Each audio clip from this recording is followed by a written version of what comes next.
হরে কৃষ্ণ বন্ধুরা, কেমন আছো তোমরা? আশা করি ভালো। বন্ধুরা দেখো, আজ কিন্তু নতুন একটা ভিডিও। সকাল সকালে তোমরা প্রথম থেকে লাস্ট পর্যন্ত দেখতে থাকো। আর তোমরা কারা কারা তুলসী রোপণ করতে পারো না, তোমাদের হাতে হতে চায় না, অনেকটা খারাপ হয়ে যায়, কোনোটা মানে দেহত্যাগ করে, এমন হলে অবশ্যই ভিডিওটা দেখতে থাকবে, সবাই দেখবে। আর আমাদের সনাতন ধর্মীদের তুলসী মহারানী তো খুবই মাহাত্মপূর্ণ জিনিস। আর আজ আমি তার সেই তুলসী মহারানী রোপণ করে তোমাদের দেখাবো। আমি না, তোমাদের দাদাভাইকে দ্বারা রোপণ করাবো সেটা। যার জন্য দেখো কোথায় যাচ্ছে, মাটি নিয়ে আসতে যাচ্ছে ওই ক্ষেতের ভিতরে। ওর ভিতরে দিয়ে ওইখানে কিন্তু অনেক সুন্দর মাটি। আমাদের এই বিহারে কিন্তু মাটিটা খুবই সুন্দর, যে কোনো জিনিস লাগালে কিন্তু সুন্দর হয়। দেখো বন্ধুরা, একটা তুলসী মরান এখানে হয়ে আছে, তাও অনেক দিন হয়ে গেছে। দেখো কিলাই পাতাগুলো খাচ্ছে, আমি সরাতে চাচ্ছি কিন্তু সরানো হয় না। রোজই তোমাদের দাদাভাইকে বলি যে ডিব্বা আছে কয়টা, এই ওটাতে কিন্তু উনি ওই কয়েকদিন ধরে দেখো নিয়ে আসতে বলেছি, তা কতগুলো নিয়ে আসতে। এগুলো কিছুই হবে না, আগের দিন বলেছি তা বলছে এখন পাওয়া যাবে না, এরকম বিভিন্ন কথা। আজ যেই উঠিয়ে নিয়ে এসছি তখনই ওনার হয়েছে, তখনই এই জিনিসটা করছে। দেখো কত সুন্দর লাল মাটি, দেখতে পাচ্ছ? আর বন্ধুরা, আজ কিন্তু তোমাদের দাদাভাইয়ের হাত দিয়ে তো মানে তুলসী মহারানী বপন হবে। তোমরা প্রথমে দেখতে থাকো। আর দেখো পাথর এখানে কি করছে বলতো, কি করছে? পয়সা পয়সা পয়সা না, ওটা আছে পাথর। ঘর বানানোর সময় পাথর রাখা হয়েছিল, সেই পাথরগুলো এখনও এখানে থাকে। সেই থেকে কিছুটা ওর নিচেই দিলে ইয়ার পাস হয়। এর জন্য তুলসী মহারানীর কোনো মানে হয় না। অনেক সময় মাটিগুলো জমে গেলে সেটা কিন্তু তুলসী মহারানী করতে পারে না। আর এখন ছেলে স্কুলে যাচ্ছে, খুশি থাকো। যাক, ভগবান তোমার মঙ্গল করুক, সবাইকে এইটা কিন্তু খুবই একটা ভালো জিনিস।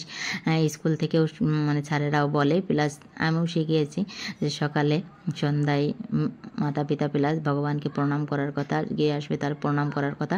অবশ্যই তোমরাও তোমাদের বাচ্চা কাচ্চারা এই জিনিসগুলো শেখাবে।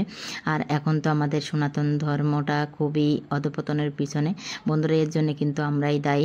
সেই জন্য তোমরা সবাই নিজের নিজের বাচ্চাকে একটু সংস্কার দিয়েও কমসে কম সনাতন ধর্মটা যাতে একটু আগে বাড়তে পারে। আর সেটার জন্যই কিন্তু আজ বন্ধুরা এই ভিডিওটা আর এই জিনিসটা লাগানোর মতলব, এদের একটু ধর্ম শেখানোর মতলব। কারণ কি, আমরা দেখো বন্ধুরা, একটা গ্রন্থে যে স্কন্দ যে পুরাণটা আছে, সেটাই তুলসী মহারানীর কথা বলা হয়েছে। যে মানে এটা আছে তুলসীর মহিমা, যে কীর্তনটা, সেটাই বলা হয়েছে যে যা দর্শনে মানে তুলসী মহারানীর দর্শন মাত্রই পাপ ও রোগ নাশ হয়। আর তুলসীকে যদি আমরা স্পর্শ করি, যেহেতু আমরা তুলসী পত্র চয়ন করি, তখন আমাদের স্পর্শ হয়। স্পর্শ করা মাত্র আমাদের শরীরটা শুদ্ধ হয়ে যায়।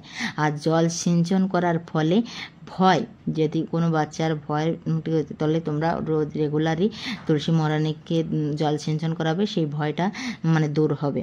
আর যদি কারোর হাত দিয়ে তুলসী মহারানী বপন হয়, আর একাদশীর দিন লাগালে কিন্তু আরেকটু ভালোই হয়, সে তাহলে কিন্তু তার ভাগবত ভক্তি লাভ হয়। আর কৃষ্ণ চরণে যদি এই তুলসী মহারানীকে পত্র অর্পণ করা যায়, তাহলে ভাগবত প্রেম লাভ হয়। দেখতে পাচ্ছ তাহলে বন্ধুরা, একটা জিনিসে আমাদের কত লাভ, কত কিছু। তাই আমার ছাদের পরে অনেক তুলসী মহারানী আছে, কিন্তু বাচ্চা কাছে পরে উঠতে চায় না, যেহেতু আমি একা যাই একাই দিই। এর জন্য আমি এইটা লাগাচ্ছি নিচে রাখার জন্য। আর একে দর্শন করা মাত্রই যেহেতু বলেছে পাপ নষ্ট হয়, সেই জন্য এটা আমরা জপ করি, বাচ্চারাও করে, সেই জন্য এটা সামনে রেখে করলে আরও ভালো হয়। সেই জন্য এটাকে নিচে রাখছি। আর ওরা স্নান করার পর যাতে জল সিঞ্চন করতে পারে, সেই জন্য, আর পরিক্রমা করতে পারে। একটা ক্লাস শুরু হয়েছে, সেই ক্লাসে সব কিছু দেওয়া হচ্ছে, তার মন্ত্র সুন্দর শেখানো হচ্ছে, আর এগুলো শেখানো হচ্ছে। সেই জন্য আমি জিনিসটা করলাম যে নিচেই থাকলে বন্ধুরা, তোমাদের বাড়িতে যদি বাচ্চা থাকে, তোমরাও কিন্তু এমন একটা তুলসী মহারানীর ছোট্ট করে কোনো কিছু লাগিয়ে দিতে পারো। আর সেটাকে পরিচর্যা করে তোমরা শেখালেই কিন্তু বাচ্চা কাচ্চা শিখতে পারবে। আর আমরাই শেখাই না, তাই আমাদের বাচ্চা কাচ্চা শিখতে পারে না, যেহেতু। সেই জন্য আমি আজ এই ভিডিওটা করলাম। আর দেখো সুন্দর লাগিয়ে তোমাদের ভাই জল দিয়ে, তোমরা দেখতেই পেরেছো অমন করে লাগিও। আর এই কোনার পর আমি বলেছি রেখে দিতে, আর যখন লাগবে আমি এখান থেকে নিয়ে যাব, আর ওরা এখানে জল সুন্দরভাবে দিতে পারবে। তাহলে ভিডিওটা এখানে রাখছি। বন্ধুরা ভালো থেকো, কেমন লাগলো অবশ্যই বললো। হরে কৃষ্ণ।